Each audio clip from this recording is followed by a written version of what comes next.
कौन बेईमान है जो ओबीसी को उनके हक और उनके अधिकार से वंचित कर रहा है?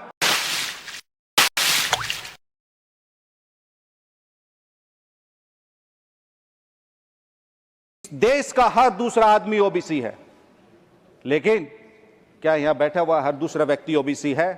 क्या इस देश के सचिवालयों में, क्या इस देश के विश्वविद्यालयों में, क्या इस देश के आयोगों में, क्या इस देश के सार्वजनिक उपकरणों में ओबीसी निर्णायक पदों पर है? अगर नहीं है तो ये हम सबों के लिए एक सामूहिक मंथन, चिंतन और मनन का विषय है कि आजादी के 78 साल बाद भी और मंडल कमीशन लागू होने के 28-26 साल बाद भी आज ओबीसी विश्वविद्यालयों में क्यों नहीं है? केंद्रीय विश्वविद्यालयों में कितने कुलपति ओबीसी हैं? कितने एचओडी ओबीसी हैं? नहीं है। यूजीसी की अपनी रिपोर्ट है कि पिछड़े ओबीसी विद्यार्थियों पे ओबीसी आप अरे 10 साल पहले नहीं थे तो क्या आप भी वही आना चाहते हैं जहां 10 साल पहले थे? संजय जी आप इधर 10 साल बोले। पहले यहां आए हैं। महोदय, ओबीसी को मिलने वाली 9 लाख नौकरियां उन्हें नहीं दी गई है। अगर आप ओबीसी बैकलॉग की बात करेंगे तो 9 लाख से अधिक ओबीसी बैकलॉग है। 26 साल मंडल कमीशन के लागू होने के बाद भी आरक्षित कोटे की, ओबीसी आरक्षित कोटे की 7% वैकेंसियां खाली हैं। क्यों खाली हैं? आप जवाब दीजिए इस बात का। कौन बेईमान है जो ओबीसी को उनके हक और उनके अधिकार से वंचित कर रहा है? इन्होंने एक नया फिल्टर लगा दिया है, एनएफएस, नॉट फाउंड सुटेबल। देश के हर दूसरा आदमी ओबीसी है और इन लोगों को एक काबिल ओबीसी नहीं मिलता, सुटेबल नहीं मिलता, इनको कोई उपयुक्त नहीं लगता। कौन लोग हैं वो जो ओबीसी को एनएफएस घोषित करते हैं? महोदय, उन लोगों की सामाजिक पृष्ठभूमि देखनी चाहिए, उन लोगों की जांच करनी चाहिए सामाजिक पृष्ठभूमि जो लोग जन्म से अपने आप को श्रेष्ठ समझने के अहंकार में पले बढ़े हैं, जो अपने ओबीसी को अपने से नीचे को तुच्छ मानते हैं, उनको लगता है कि सब लोग एनएफएस हैं।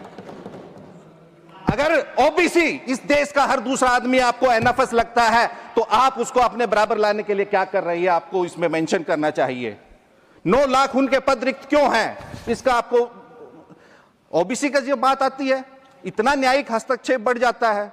ओबीसी के मसले वर्षों वर्षों से कोर्ट में पड़े हैं, सारी रिपोर्ट्स देते हैं।